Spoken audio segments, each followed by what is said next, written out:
जर तुम्हाला लाडकी बहीण योजनेचे पैसे मिळत असतील तर हा व्हिडिओ तुम्ही शेवटपर्यंत बघा। शेवटची तारीख 31 मार्च। लाडक्या बहिणींना हे 3 काम पटकन करून घ्या, अन्यथा होईल तुमचं मोठं नुकसान। तर लाडकी बहीण योजनेचे पैसे तर बंद होईल जर तुम्ही 31 मार्चपर्यंत हे जर 3 तुम्ही काम केलेले नसेल तर अशा लाडक्या बहिणींचे फॉर्म इथं डायरेक्ट रिजेक्ट करण्यात येईल आणि अशा लाडक्या बहिणींना जी की 1500 रुपये महिना येता इथं मिळणार नाही। जर तुम्हाला थोडासा जरी उशीर झाला तर फटकन हे 3 काम तुम्हाला करून घ्यायचे। ज्यांना कोणाला लाडकी बहीण योजनेचे 1500 रुपये तर मिळत आहे तर त्यांनी सर्वांनी हा व्हिडिओ बघा। ज्यांना कोणाला लाडकी बहीण योजनेचे पैसे तर मिळत आहे, सर्वात मोठी अपडेट, ज्यांचे फॉर्म इथं अप्रूव्हल आहे, बरेच जणांचे फॉर्म इथं पेंडिंग आहे। तर आता ज्या महिलांनी लाडकी बहीण योजनेचे 1500 रुपये मिळत आहे त्यांना जी की व्हेरिफिकेशन पेंडिंग दिसत असेल तर तुम्हाला काय करायचं आहे ते आपण इथं पाहणार। आता सर्वात मोठी अपडेट, यामध्ये तुमचा फॉर्म अप्रूव्हल जरी असेल तर अशाने सुद्धा हा व्हिडिओ शेवटपर्यंत बघा। अप्रूव्हल आहे, पेंडिंग आहे की रिजेक्ट आहे। तर आता बँक खाते आधारशी लिंक असणे आवश्यक आहे। तर पहिली जी की यामध्ये अट आहे, जर तुम्ही तुमच्या बँक पासबुकला आधार लिंक नसेल तर अशा लाडक्या बहिणींना 31 मार्चच्या नंतर लाडक्या बहिणींना पैसे इथं येणार नाही। सर्व महिलांनी जे की तुम्ही तुमच्या बँक पासबुकला DBT लिंक आहे की नाही चेक करून घ्या, तरच तुम्हाला लाडकी बहीण योजनेचे पैसे इथं मिळणार आहे। जर पैसे आले नसतील तर तुम्हाला 31 मार्च पूर्वी लेखी अर्ज द्यायचा आहे। तर लेखी अर्ज कशा पद्धतीने ते लिहायचं आहे ते सुद्धा मी तुम्हाला सांगणार आहे। तर आता या जिल्ह्यांमध्ये लाडकी बहिणींच्या खात्यामध्ये पैसे तर जमा सुरुवात, मुंबई शहर, मुंबई उपनगर, ठाणे, पालघर, रायगड, तर या जिल्ह्यांमध्ये पैसे वाटप सुरू, नवीन नोंदणी होत आहे।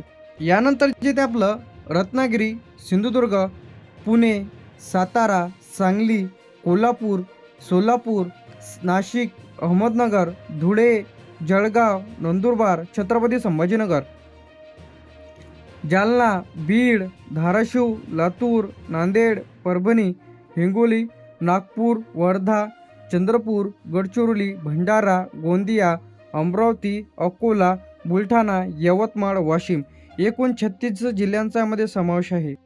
यानंतर शेवटची तारीख आणि तुमचं होणार मोठं नुकसान। तर आता 31 मार्चपर्यंत जर तुम्ही हे 3 कामे केलेली नाहीत तर तुमचा अर्ज इथं बाद होऊ शकतो। पुढील हप्ता तुम्हाला मिळणार नाही, पुन्हा नवीन लाडक्या बहीण योजनेचा अर्ज तुम्हाला इथं करता नाही।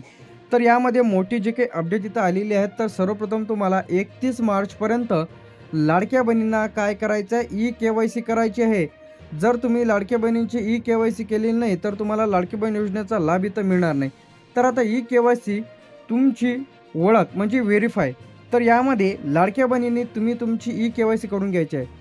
पैसे अडकतात, हप्ते येणार नाहीत, अर्ज रिजेक्ट होऊ शकतो। तर अशा सर्व लाडक्या बहिणींनी 31 मार्च शेवटची तारीख आहे, घरबसल्या तुम्ही लाडक्या बहिणींची EKYC करू शकता। ज्यांना कोणाला EKYC ऑनलाईन पद्धतीने करायची असेल तर लाडक्या बहीण योजनेच्या ऑफिशियल पेजवरती जाऊन जे की तुम्हाला डायरेक्टच पहिलंच ऑप्शन दिसेल, तिथं वेबसाईट ओपन केल्यानंतर लाडकी बहीण योजना EKYC त्यावरती क्लिक करून तुम्ही तुमची EKYC करून घ्यायची आहे। वेबसाईट उघडल्यानंतर तुम्हाला EKYC करण्यासाठी तुमचा आधार नंबर टाकायचा आहे, त्यानंतर OTP टाकायचा आहे आणि EKYC कंप्लीट तुमची होऊन जाईल। तर ऑफलाईन तुम्ही CSC सेंटरवरती जा, त्याचप्रमाणे बायोमेट्रिकच्या थ्रूसुद्धा तुम्ही लाडक्या बहिणींची EKYC करून घेता येणार आहे। तर आता EKYC केल्यानंतर पैसे कधी येतात, तर आता ज्या महिलांचे पैसे इथं EKYCमुळे थांबलेले आहेत तर अशांचे पैसे 10 ते 15 दिवस लागू शकते। EKYC पूर्ण करून घ्यायची आहे। ज्यांची EKYC प्रोसेसमध्ये DBTद्वारे हे पैसे तुमच्या खात्यामध्ये ते टाकले जाते। दुसरी जे खुशखबर आलेली आहे ते म्हणजे लाडक्या बहिणींच्या नवीन फॉर्मबद्दल आहे। आता लाडक्या बहिणींचे फॉर्म जे काही पुढच्या महिन्यापासून इथं सुरू होणार आहे। ज्यांना कोणाला अर्ज भरायचा असेल तर त्यांनी आताच आपल्या चॅनलला सबस्क्राईब करून ठेवा। त्या संदर्भात जे काही आपल्या चॅनलवरती अपडेट येईल तर सर्वात पहिले तुम्हाला अपडेट आपल्या चॅनलवरती बघायला मिळेल। तर आता नवीन फॉर्म कोण भरू शकतं, तर आता यामध्ये ज्यांचा आधीच फॉर्म रिजेक्ट झालेला आहे, ज्यांनी अजून अर्ज भरलेला नाही, ज्याचप्रमाणे ज्यांची माहिती इनकम्प्लीट होती, तर अशांसाठी सरकारने पुन्हा एक नवीन संधी दिलेली आहे, नवीन फॉर्म भरू शकता। तर आता यामध्ये तुम्हाला आधार कार्ड, बँकेचं पासबुक, मोबाईल नंबर, आधारशी लिंक असणे आवश्यक आहे, फोटो, रहिवासी दाखला। तर आता उत्पन्नाचा दाखला, कास्ट सर्टिफिकेट तुम्हाला इथे लागणार आहे जर तुम्ही कास्टमधून जर भरला तर। आता फॉर्म कसा भरायचा आहे, तर तुम्ही जवळच्या अंगणवाडी सेविका किंवा महिला बाल विकास अधिकारी कार्यालयामध्ये जाऊन तुम्ही तुमचा अर्ज सादर करू शकता, किंवा 181 यावरती कॉल करून सुद्धा लाडकी बहीण योजनेचे फॉर्म कधी सुरू होतील, जर तुम्ही पहिले फॉर्म भरलेला असेल, तुमचा फॉर्म रिजेक्ट का झालेला आहे, यानंतर संपूर्ण माहिती तुम्हाला 181 या नंबरवरती कॉल केल्यानंतर बघायला मिळेल। तर आता ऑनलाईन पद्धत तुम्ही लाडक्या बहिणीच्या ऑफिशियल पेजवरती भरता येणार आहे. पहिले नारी शक्ती दूत ॲप्लिकेशनच्या माध्यमातून भरता येत होतं.